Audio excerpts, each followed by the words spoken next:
I was very lucky. My father's retired. And Okay. He instilled a lot of knowledge in me about the job and not taking it home and not taking it personally. What law enforcement's responsible for in society. Yeah. Everything. You're drug abusers. You're mentally ill. Law enforcement's called for everything.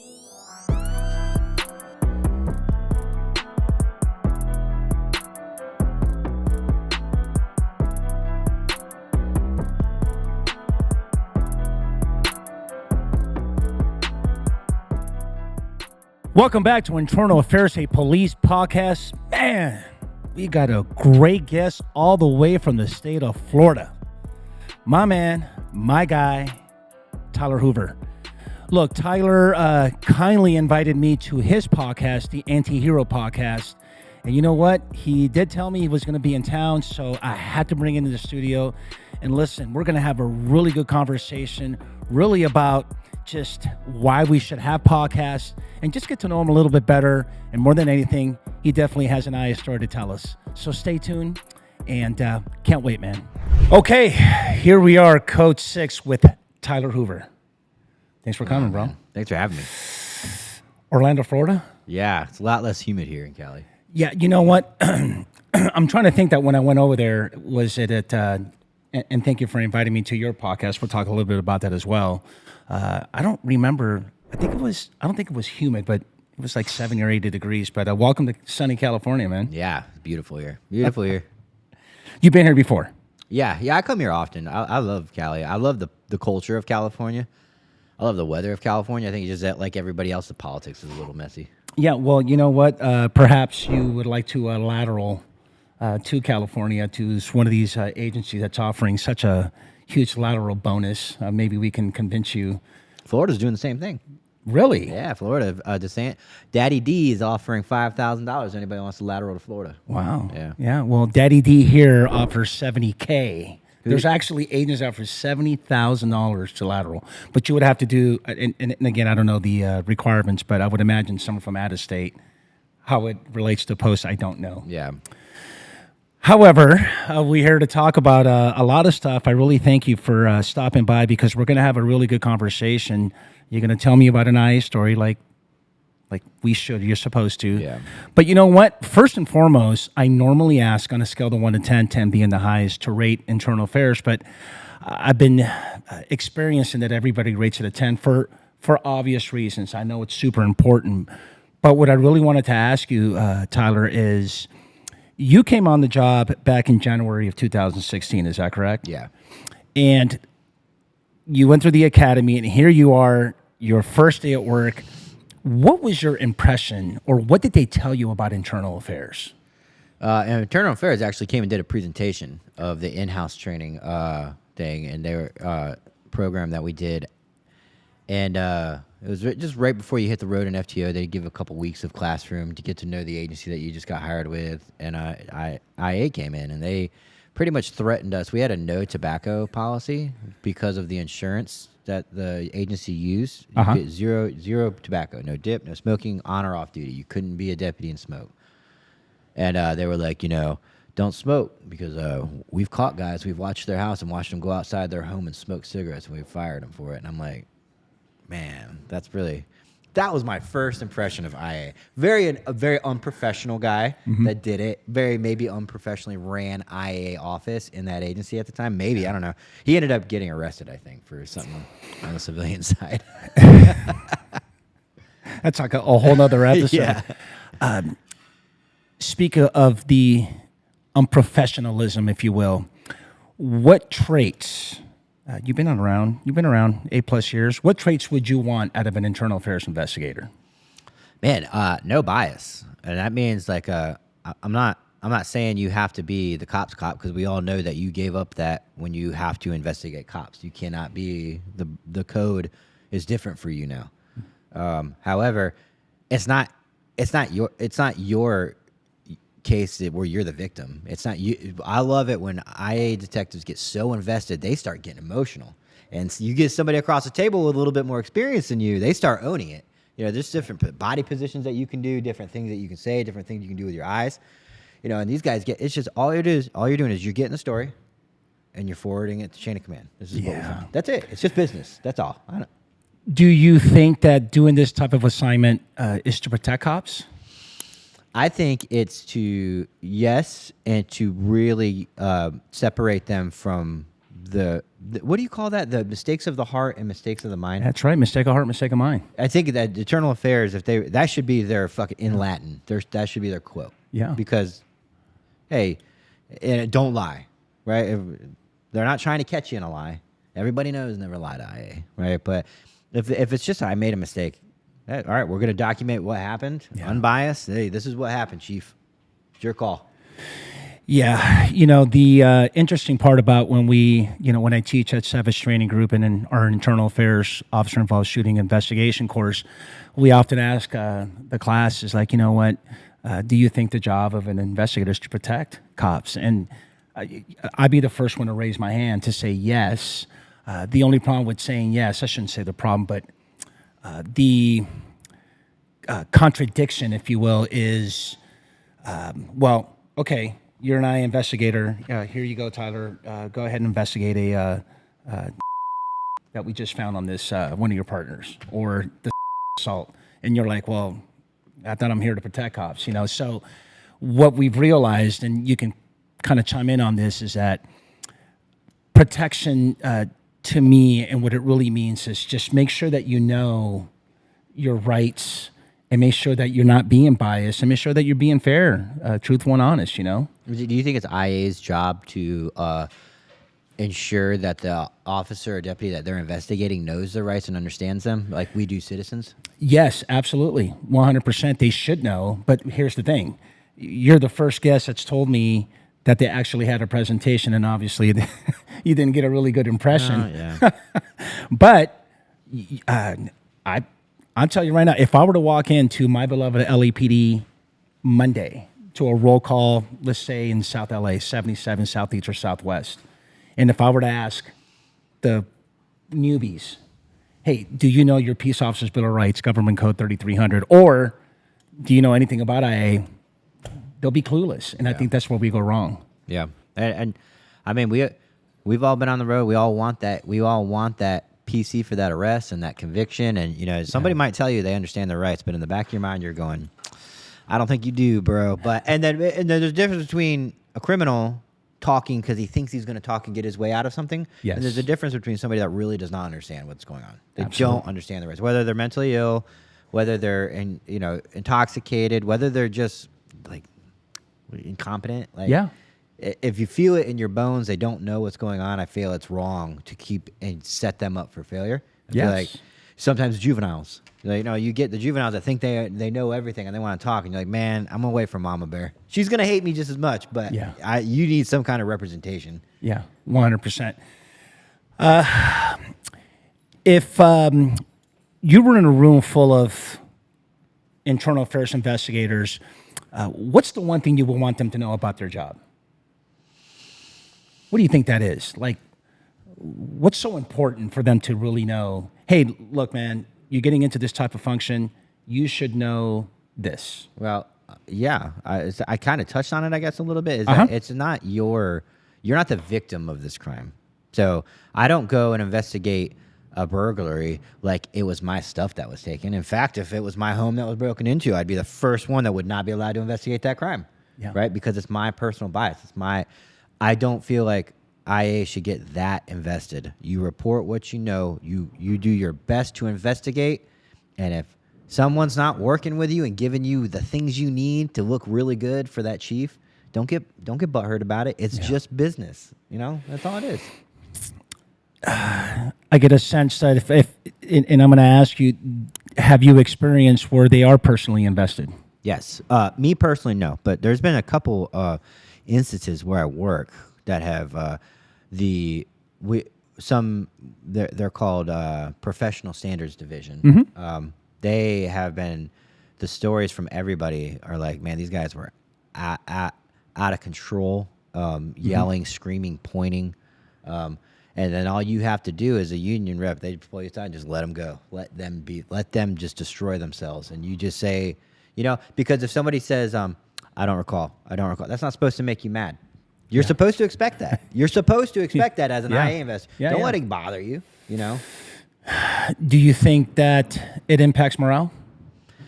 Yes, but I also think that that's the culture of the agency. It's not just on IA, right? So IA is going to be doing their job no matter what. If the culture of the agency, if you have a sheriff or a chief that wants every person investigated for every single thing, it's going to look bad. It's going to kill morale. But that's not, IA is told to do that. Yeah. They're not allowed to go, chief, I ain't doing that. Yeah. That's a leadership issue. Yes, exactly. Yeah, more than anything. I appreciate that. Hey, let's take a trip down memory lane.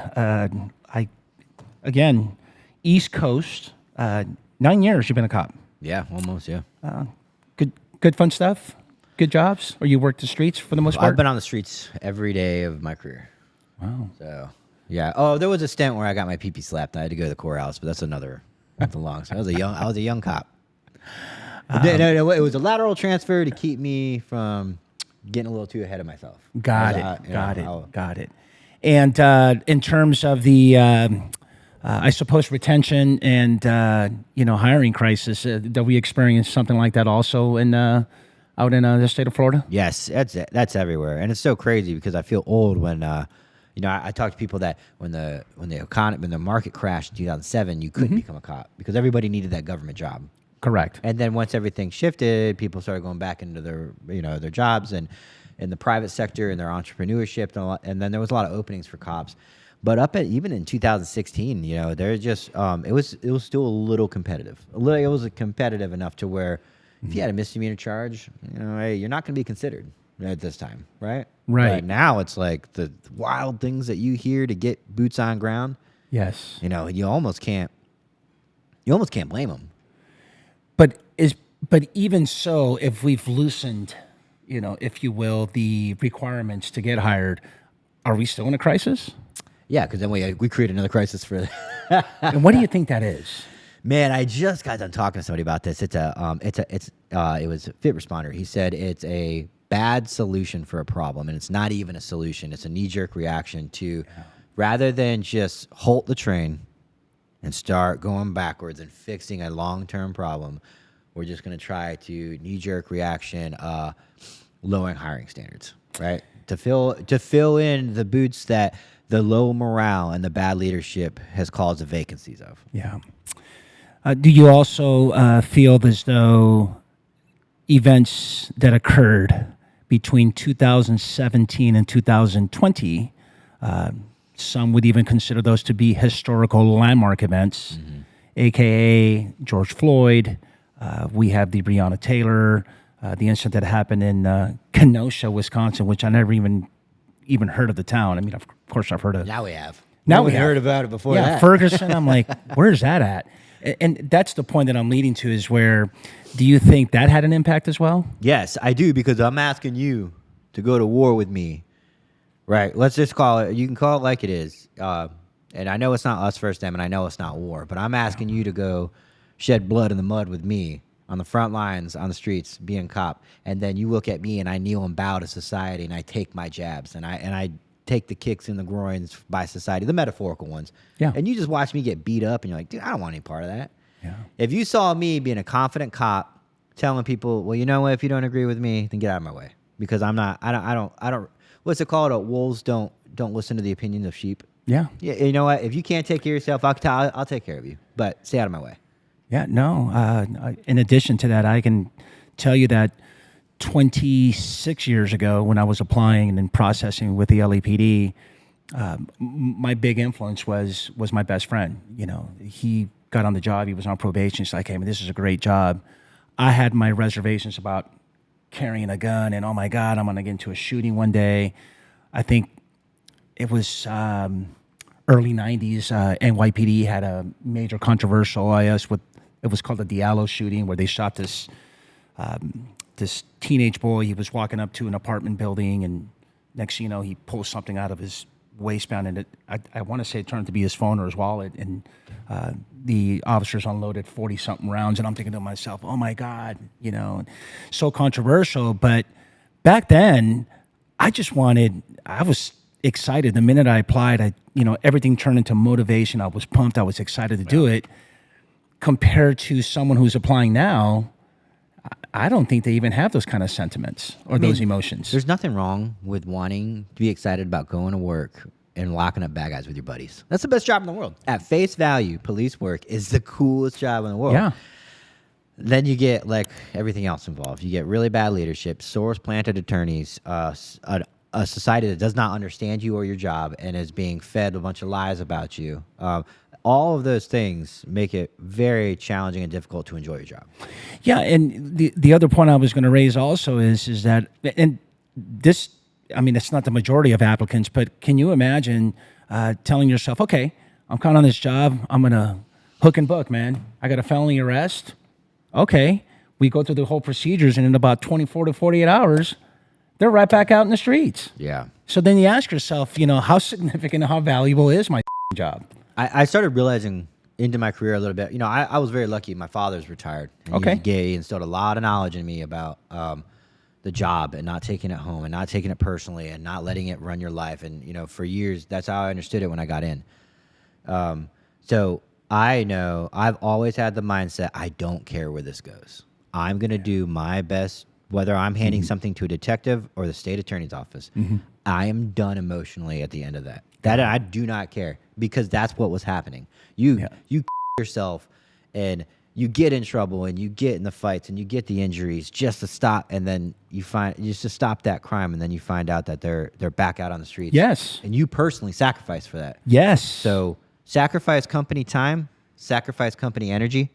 Don't sacrifice your own. Yeah. No, and you know what? I say that, and again, I'm looking at it from my lens, from my experience, where, fuck, dude, that was exciting back then. It's like, dude, we're putting this, we got this Frank, we're putting this dude away, and you're going home. You know what? I took a bad person out of the streets, and, they're serving their time. What's that saying?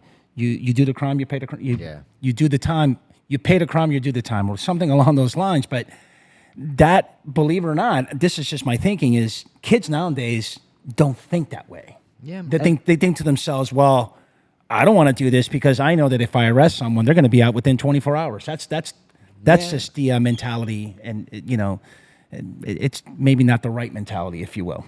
The job of a street cop, I think a big part of it is crime suppression. All right, you're deterring crime from happening. Correct. Now, you could be out there proactively stopping crime and making arrests, but you're still deterring crime by doing that. So, not every state's gonna not every case the state attorney is gonna look at and go, slam dunk, baby, nice job. Right. Most of them, the state attorney's gonna be like, I'm too bogged down, this isn't worth my time, or there's just not enough PC to fight.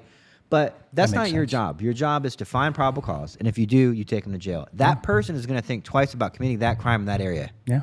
Right? So let them go to another jurisdiction. Yeah, no, totally. Okay. I appreciate all that. We are here for an IA story. Look, I know you and I spoke about this prior to hitting the push button and recording this great conversation. You did get involved in the use of force. Way back when, where somehow, some way, through the process or the levels of review, if you will, it just didn't sit all well.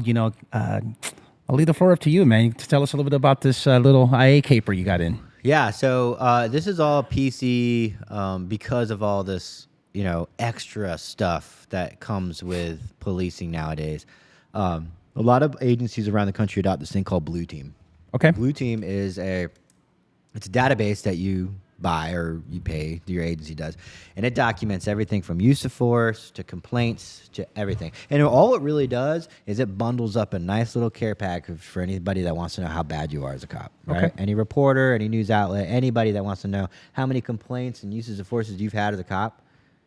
Like, let's say a 20-year career, that's gonna be a lot of them, and they're all saved and they're all ready to go and be package delivered. So instead of just doing a use of force report like back how it used to be a couple years ago, now agencies are doing this documentation process where you're putting it through this database. Okay. Well, another thing that you do is, I don't know if anybody said on a podcast, but it's what cops do is when you use force on somebody, you have to articulate. You might not have the best experience in the world to articulate your own doing. So you have your supervision help you, your direct supervisor who sits down and goes, tell me what's going on in your head.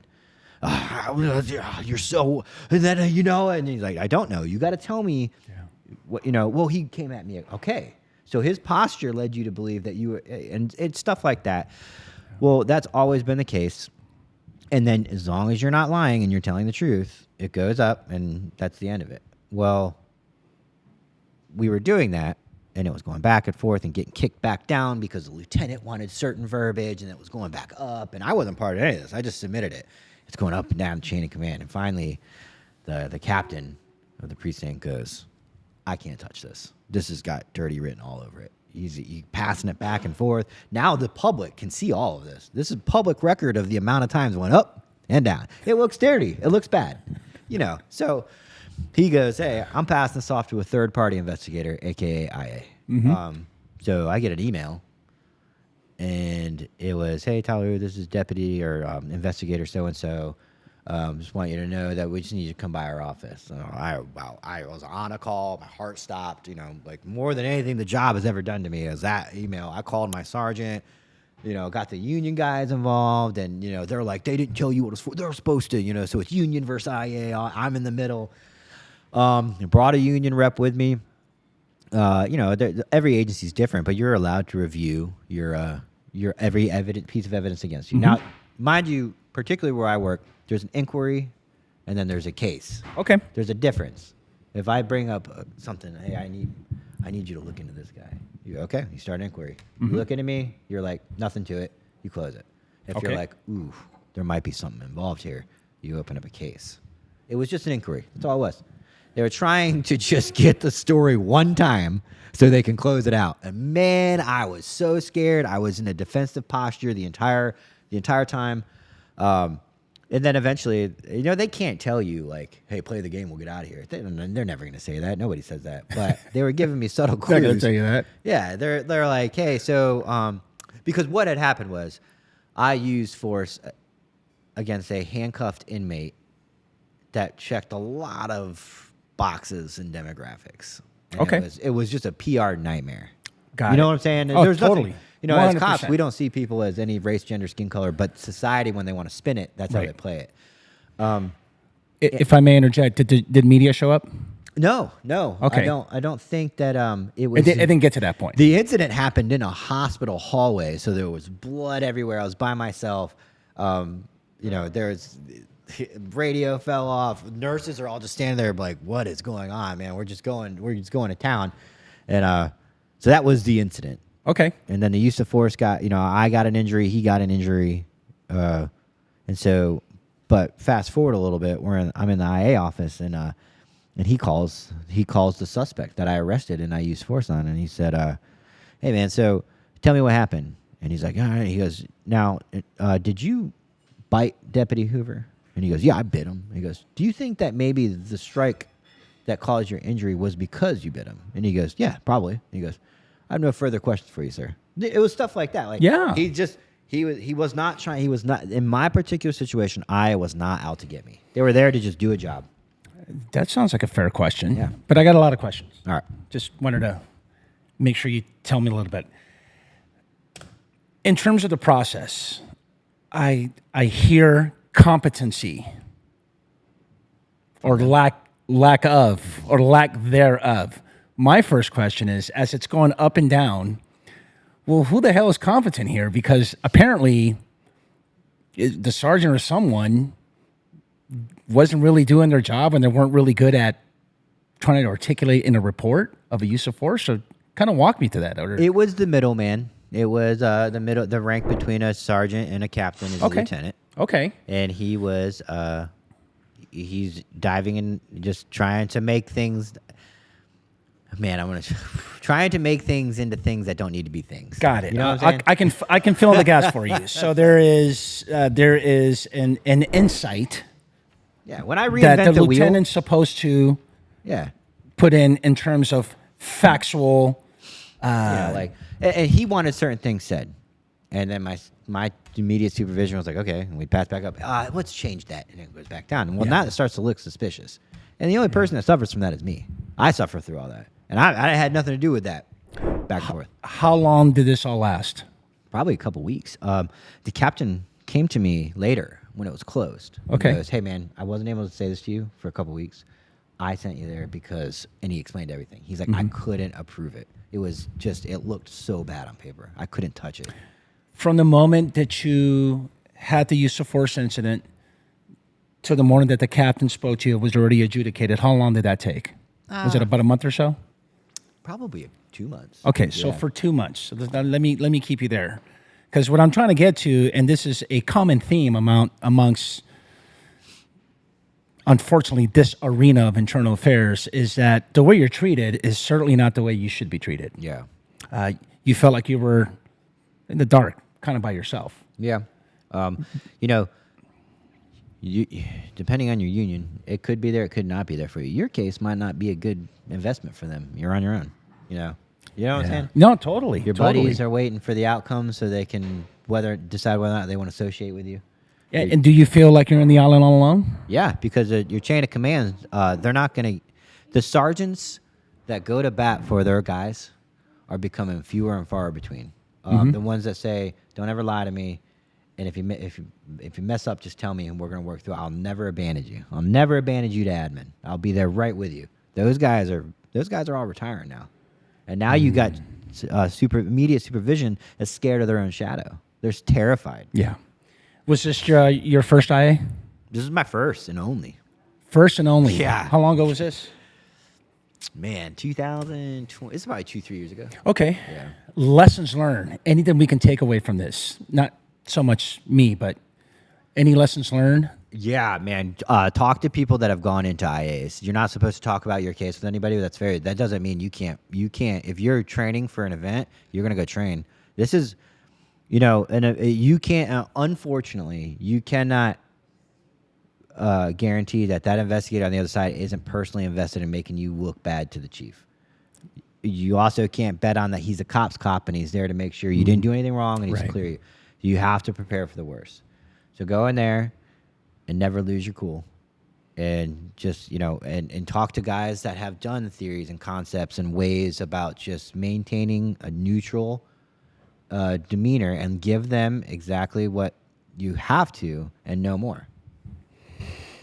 And maybe you can correct me if I'm wrong, but my thinking is, in terms of lessons learned, is how about, and I don't know if this happened to you, is, hey, Tyler, look, today's your interview, right? Give me about 2 weeks, and I'm going to turn this into the next level review to my supervisor. 2 weeks go by. Hey, Tyler, look, I just turned it in. The lieutenant or the captain will be looking at it shortly. Hey, Tyler, you know what? They're going to be meeting and discussing your case coming up soon. You're giving me anxiety already. You're giving me anxiety already. And then, hey, Tyler, you know what? It's being presented to the chief, and hopefully you'll hear something back. The point I'm trying to make, and certainly that didn't happen. I get that. Yeah. And it's part of the culture and it's part of the leadership, like we were talking about earlier, that there is nothing wrong with keeping you apprised with what's going on. It's part of communication. Yeah, I'm not telling you about the case. Yeah. I'm not telling you, hey, Tyler, you're bro. You better start, making double mortgage payments or whatever. Which, by the way, everybody always thinks, are you going to lose your house? You're going to lose this, and you're going to lose that. To this very day, I still know what cop has lost their house. I hate that about culture. Have you heard that in the past? We're like, oh my God, you're going to lose everything. You can go get a job. I mean, a job's a job. But communication is key. I mean, how many times have you arrested somebody on the streets and you're just very honest with them? Yes. I'm taking you to jail for this and this, and I'm not charging you with this and this. Or you're free to leave now. I'm going to write a warrant on you. But for some reason, they respect it.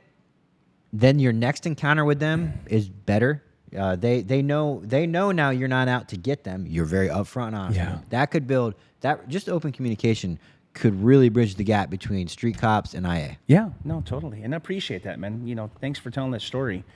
Look, now we're in the segment to. I need another IA to build my street cred. You know what you did? You need one more, bro. I don't think I'm going to make it back from Cali without being called into that office. Yeah, well, one of my guests from NYPD is the most complaint. Actually, his Instagram handle is the most complaint cop in New York. He had 156, I think it was. You can quote me on that, Eric. And he cost the city, I think in 2 or 3 of those IAs, a lot of money. But you bring up a very, very interesting point, because I've heard that too. I can tell you culture here in my beloved LAPD is and I never really got this. Well, if you're not getting enough IAs, then you're not doing your job. Is that something that you heard in the past? Yeah. I mean, I get the concept. If you're not out there, I mean, it's one of those things where if you're a proactive cop and you're out there doing the Lord's work, you're gonna get exposed to complaints, exposed to injuries, exposed to internal affairs investigations. Doesn't mean you did anything. Yes. You're just putting yourself out there so just be okay with it. Yeah. But then I also heard in the academy is that, you know what, if you can talk your way into arresting someone and putting handcuffs, you know what, you're going to be a really good cop. You know, it's you don't know which way to go. Worst incident that you had in your career? Man. Okay. 2 kids took acid. 2 teenagers. Oh, no, the young adults took acid. Okay. Gone. Missing. So these become a missing person. What do you call that? A critical missing? Was endangered. We Okay. call it endangered, but yeah, critical. Critical. Birds up in the air. We're kind of a remote rural area. Bird spots them. Hey, we got them about 400 yards away from you guys in the field. They're migrating towards a big body of water. This could be dangerous. They're high as can be. The last people that saw them said they were out of their mind. They're not making any sense. They took a bad batch or something. I don't know. I think all acid's bad, but Yeah. So me and another deputy. This is on land. That's 12-foot chain link fence. Everything's locked. We see the light. The choppers. The birds trying to show us where they are. We can see it. We can't see them. So we jump the fence and we go retrieve them before they get in this body of water and hurt themselves. We're bringing them back. We're walking with them. We got Dad coming to the scene to get them. We just recovered them. Everything's going good. And then all of a sudden, my buddy's the person that my buddy has goes, I'm good. And then nope. And then they start doing and it's weird because they're not under arrest. So we're doing this for their own good. So that's in the back of your head. Right. These people didn't do anything wrong. They didn't break any rules. However, now it's my responsibility to detain them and get them to safety, but at what cost? Yeah. We made it all the way to the chain link fence. And then we were trying to figure out how to get out. We got 2 human beings. We can't climb up the fence, so we're waiting on bolt cutters, keys, somebody to bring. I put my person against the fence. I'm like, "You good?" And they're like, "Yeah, I'm good." And I go to help my buddy. Well, I had them handcuffed. They had slipped the handcuffs. I don't know, they're out of their minds. They pulled their arm out of the handcuffs, and then they came and tackled me.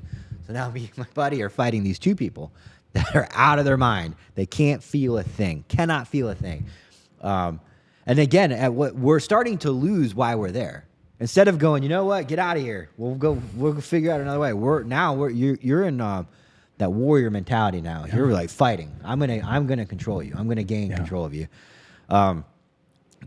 Man, we're watching deputies show up and they're just dropping over the gate like a video game. They're coming to help us, but we got 8 deputies on these 2 people just getting thrown around because drugs are a hell of a thing to mess with. It does things to your mind that tells your body you're 100%. So that to me is probably the craziest one because of everything that could have I was using force on that one that I've never used before. And and you look back and you're like, did that person deserve it? Because I'm sure they woke up sore in the hospital, but they weren't feeling it then. So you're hurting their body. You're not stopping anything from happening. And they didn't commit a crime. So it kind of goes to show you what law enforcement's responsible for in society. Yeah. Everything. You're drug abusers. You're mentally ill. Law enforcement's called for everything. And we're the final go-to for just about everything. Yeah, no, totally. You know what? I always say, no matter what happens, no matter what you have your opinion about law enforcement, in the end, you got to call 911. And guess who's going to come help you? Hey, when other government entities can tell you to pound sand, they ain't coming. The police have to come. Have to come. They're coming no matter how stupid it is. They'll call you and try to tell you that's not law enforcement. If you say, you better be here, they're coming. Yep. Department of Water and Power. Nope, we're not turning on your water. We don't remove turtles from pools. You still want me there? All right, I'll come check it out. I like that. Pull up my notes. I got a couple notes. There you go. Well, before we get to your best achievement or something good Something in your positive? career. Yeah, something you're proud of, something that you definitely was very rewarding, if you will. Man, I don't know. There's just so many little things, you know, Right. achievements that you make that you look back on and you're like, you know, like a Medal of Merit. Okay. You know, like, so cops, we're first on scene all the time. Yes. We beat firefighters there, and that's not anything against firefighters, but we're just out. We don't have to respond from a location. We're Yeah. out, and you know, a call came out, the worst call imaginable. Baby's not breathing. And you're like, dude, I'm not gonna lie to you. I'll tell you straight up. I hope I don't get those calls. I hope they go to somebody else. I hope all the trauma-stricken calls go to, but sometimes they come to you. Yeah, no, totally. And I was 30 seconds away chilling with another deputy. So we go racing there. It's in the projects. It's in the hood. So there's all kinds of debris and cars that are illegally parked. We get there first. FD can't get in. Their rigs can't get in. We go. I walk in the front door. Now, some of the CAD notes had said that the baby's possibly breathing now. So my alarm went, okay, let me just go make sure everything's okay. And as soon as I walk in the front door, Mom hands me that like a football right into my gut. It was a blue baby. And I was like, oh, my God. And I went and sat down on the couch. And you're just trying to remember, you know, the other deputy, they talked me through it. They're like, hey, man, remember it's an infant. So, you know, the arm thing. And did that. And the baby barfed all over my boots. And it unclogged the airway. And it started breathing again.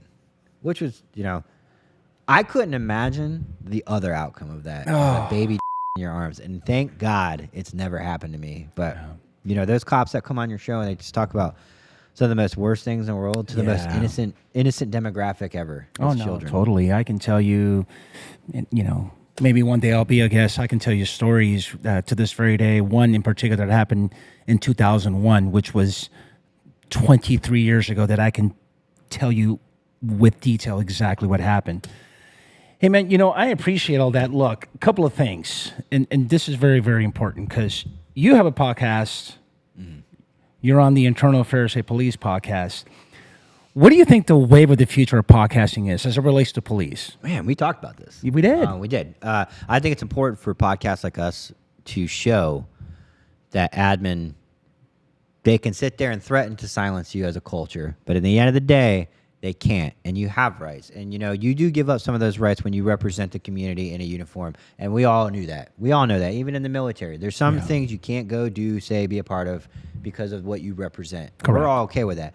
But defending ourselves as a culture and as a street cop, we have absolute every right to do that. And I think as we do ours and that influences other ones and other ones and other ones, now cops are going to have a voice again. And, you know, they can sit there and make all these crazy policies that they want. And guess what? When they make all these restrictive policies that say no social media, no podcast, they're not going to have any more cops.